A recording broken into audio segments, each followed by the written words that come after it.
How to track order on Amazon with tracking ID. Hello everyone, welcome back to our channel. So today we're going to learn on how we can exactly go ahead and track an Amazon order using its tracking ID. So first, you need to go ahead, launch a web browser and then go to amazon.com, log into your specific account, and once you're in the home page, find your order list.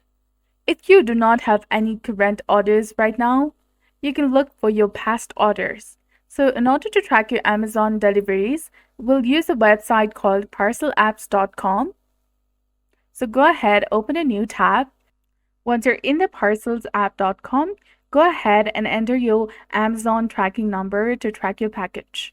You can also use this website to track orders from AliExpress, Shopee, Lazada, UPS, and FedEx. All you need is a tracking ID number from those websites, and once you've entered the tracking ID number, click on Track Package, which is highlighted in red color, and you'll be able to follow your delivery.